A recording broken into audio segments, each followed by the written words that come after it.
ഇന്ന് നമ്മൾ വറുത്ത അരിപ്പൊടി വെച്ചിട്ട് നല്ല സോഫ്റ്റ് ആയിട്ടുള്ള പുട്ടാണ് തയ്യാറാക്കുന്നത്.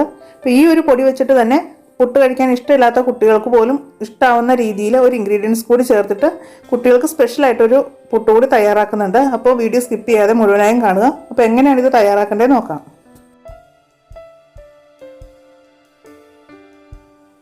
അപ്പോൾ പുട്ടുണ്ടാക്കാനായിട്ട് ഞാനിവിടെ വറുത്ത അരിപ്പൊടിയാണ് എടുത്തിട്ടുള്ളത്. നമ്മൾ പത്തിരി, അപ്പം, ഇടിയപ്പത്തിനൊക്കെ ആയിട്ട് എടുക്കുന്ന പാക്കറ്റിൽ വാങ്ങുന്ന വറുത്ത അരിപ്പൊടിയാണ്. 1 കപ്പ് പൊടി എടുത്തിട്ടുണ്ട്. അപ്പോൾ ഇതൊരു മിക്സിയുടെ ജാറിലേക്ക് ഇട്ട് കൊടുക്കാം.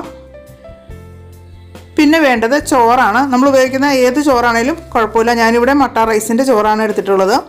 അപ്പോൾ ഒരു 3 ടേബിൾ സ്പൂൺ ആദ്യം നമുക്ക് ചേർത്ത് കൊടുക്കാം. അപ്പോൾ ചോറിൻ്റെ അളവെന്ന് പറയുന്നത് ഓരോ പൊടി അനുസരിച്ച് വ്യത്യാസം വരും. അപ്പോൾ ആദ്യം നമുക്ക് കുറച്ച് മാത്രം ചേർത്ത് കൊടുക്കുക. പിന്നീട് അത് നോക്കിയിട്ട് ചേർത്ത് കൊടുക്കുക. ആദ്യമേ ചോറ് കൂടുതൽ ചേർത്ത് കഴിഞ്ഞാൽ പൊടി വല്ലാണ്ട് കുഴഞ്ഞു പോവും. അതിൻ്റെ കൂടെ തന്നെ ഒരു 3 ടേബിൾ സ്പൂൺ തേങ്ങ ചിരവിയതും കൂടെ ചേർത്ത് കൊടുക്കുന്നുണ്ട്. തേങ്ങയുടെ അളവൊക്കെ നമ്മുടെ ഇഷ്ടമനുസരിച്ച് കൂട്ടോ കുറയ്ക്കുകയൊക്കെ ചെയ്യാം. പിന്നെ വേണ്ടത് ആവശ്യത്തിനുള്ള ഉപ്പാണ്. ഇനി നമുക്കിതൊന്ന് അടിച്ചെടുക്കാം. അപ്പോൾ ഇത് അടിച്ചെടുക്കുന്ന സമയത്ത് നമ്മൾ മിക്സിയുടെ ബാക്ക് ബട്ടൺ പ്രസ് ചെയ്താൽ മതി. ഒരു 2-3 പ്രാവശ്യമായിട്ട് ഒന്ന് പ്രസ് ചെയ്തിട്ട് അടിച്ചെടുക്കാം. അതിനുശേഷം നമുക്ക് ഓപ്പൺ ചെയ്ത് നോക്കുക. ചോറിൻ്റെ അളവ് കുറവാണെങ്കിൽ കുറച്ചുകൂടി ചേർത്ത് കൊടുക്കാം. സാധാരണ നമ്മൾ പുട്ട് പൊടി നനച്ചിട്ടോ അല്ലെങ്കിൽ പൊടി വാട്ടിയിട്ടൊക്കെ ഉണ്ടാക്കുന്നതാണ്. അതിനേക്കാളൊക്കെ സോഫ്റ്റ് ആയിട്ടുള്ള ഒരു പുട്ട് തന്നെയാണിത്. ഇപ്പോൾ നമുക്കൊന്ന് തുറന്നു നോക്കാം. ഇപ്പോൾ ചോറിൻ്റെ അളവ് കുറച്ച് കുറവാണ്. അപ്പോൾ കുറച്ചുകൂടി ചേർത്ത് കൊടുക്കാം. അപ്പോൾ ചോറ് ആദ്യം ഒരുമിച്ച് ചേർക്കാതിരുന്നത് ചില പൊടിക്ക് കൂടുതൽ ചോറ് വേണ്ടി വരും, ചില പൊടിക്ക് അത്ര ചോറിൻ്റെ ആവശ്യം ഉണ്ടാവില്ല. പൊടി വല്ലാണ്ട് അങ്ങോട്ട് കുഴഞ്ഞു പോയാൽ വീണ്ടും നമ്മൾ പൊടി ഇട്ട് അഡ്ജസ്റ്റ് ചെയ്യേണ്ടി വരും. അപ്പോൾ നമ്മൾ എടുക്കുന്ന പുട്ടുപൊടിയുടെ അളവ് കൂടും. അതുകൊണ്ട് നമുക്ക് നോക്കിയിട്ട് കുറച്ച് ഇതുപോലെ ചേർത്ത് കൊടുത്താൽ മതി. ഇനി ഒന്നുകൂടി അടിച്ചെടുക്കാം. ഇപ്പോൾ നമ്മുടെ പുട്ടുപൊടി ഇവിടെ റെഡി ആയിട്ടുണ്ട്.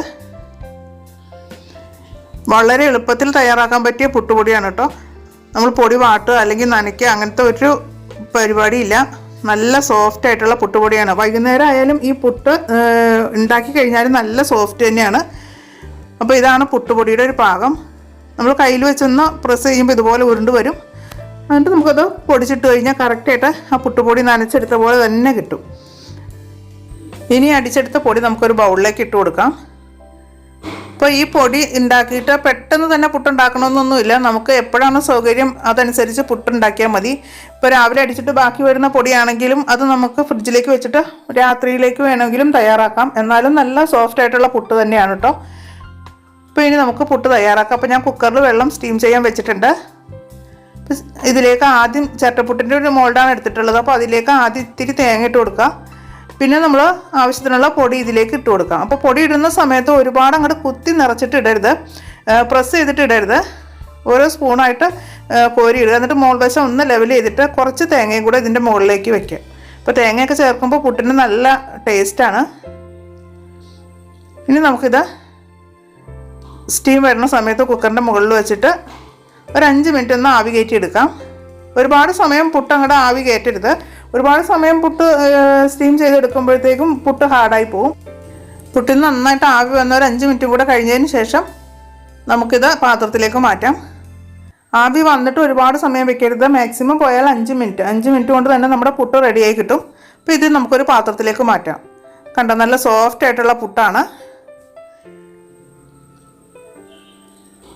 ഇത് വൈകുന്നേരം ആയാലും ഇതുപോലെ തന്നെ നല്ല സോഫ്റ്റ് ആയിട്ടിരിക്കും. അപ്പോൾ ബാക്കിയുള്ള പുട്ടും നമുക്ക് ഇതുപോലെ തയ്യാറാക്കിയെടുക്കാം. അപ്പോൾ ഒരു പുട്ടും കൂടെ ഞാനിങ്ങനെ തയ്യാറാക്കുന്നുണ്ട്. ബാക്കി ഇനി ഞാൻ നേരത്തെ പറഞ്ഞ പോലെ തന്നെ കുട്ടികൾക്ക് സ്പെഷ്യലായിട്ടുള്ളൊരു പുട്ടാണ്. മിക്ക വീട്ടിലുള്ള പരാതിയാണ് കുട്ടികൾക്ക് പുട്ട് ഇഷ്ടമല്ല എന്ന്. അപ്പോൾ ഇങ്ങനെ തയ്യാറാക്കി കൊടുത്തു കഴിഞ്ഞാൽ ഏത് കഴിക്കാത്ത കുട്ടികളാണേലും ഈ പുട്ട് കഴിക്കും. അത്ര ടേസ്റ്റി ആയിട്ടുള്ളൊരു പുട്ടാണ്. അപ്പോൾ ഇതിലേക്ക് ഞാൻ 1 ടേബിൾ സ്പൂൺ പാൽപ്പൊടിയും കൂടെ ചേർത്ത് കൊടുക്കുകയാണ്. ഇനി നമുക്ക് മൊത്തത്തിൽ എല്ലാവരും കഴിക്കുന്ന പുട്ടിലേക്കും ഈ പാൽപ്പൊടി മിക്സ് ചെയ്താലും നല്ലതാണ് കേട്ടോ. നല്ല ടേസ്റ്റ് തന്നെയാണ്. അപ്പോൾ ഞാൻ കുട്ടികൾക്ക് തയ്യാറാക്കുമ്പോൾ സ്പെഷ്യലായിട്ടൊന്ന് കാണിച്ചത് മാത്രം. ഇത് നമുക്ക് കഴിക്കാം, നല്ല ടേസ്റ്റ് തന്നെയാണ്. അപ്പോൾ നമ്മൾ രണ്ടാമത് വെച്ച പുട്ടും റെഡി ആയിട്ടുണ്ട്. അപ്പോൾ അതും മാറ്റിയിട്ടുണ്ട്. ഇനി നമുക്ക് സ്പെഷ്യലായിട്ടുള്ള പുട്ട് തയ്യാറാക്കാം. അപ്പോൾ ആദ്യം നമ്മൾ നേരത്തെ ചേർത്ത പോലെ തന്നെ കുറച്ച് തേങ്ങ ചേർക്കുക. പിന്നെ കുറച്ച് ക്യാരറ്റ്, അതുപോലെ തന്നെ കുറച്ച് ആപ്പിളും കൂടെ ചേർക്കുന്നുണ്ട്. അപ്പോൾ ഈ ക്യാരറ്റ്, ആപ്പിൾ ഇതൊക്കെ നമ്മുടെ ഇഷ്ടത്തിനുള്ള ഫ്രൂട്ട്സ് ആൻഡ് വെജിറ്റബിളൊക്കെ ചേർത്ത് കൊടുക്കാം. എന്നിട്ട് നമ്മൾ നേരത്തെ ചെയ്ത പോലെ തന്നെ പുട്ടിൻ്റെ പൊടി കുറേശ്ശെയായിട്ട് ഇട്ട് കൊടുക്കുക. എന്നിട്ട് മുകൾ വശം ഒന്ന് ലെവൽ ചെയ്ത് കൊടുക്കുക. ഇപ്പോൾ നേരത്തെ നമ്മൾ സ്റ്റീം ചെയ്ത പോലെ തന്നെ ഒരു 5 മിനിറ്റ് ഇതും സ്റ്റീം ചെയ്തെടുത്താൽ മതി. നല്ല സ്വാദിഷ്ടമായിട്ടുള്ള പുട്ടാണ് കേട്ടോ. ഈ പുട്ട് നമുക്ക് പഞ്ചസാര കൂട്ടി തന്നെ കഴിക്കാൻ നല്ല ടേസ്റ്റാണ്. വേറെ കറിയുടെ ആവശ്യമൊന്നുമില്ല.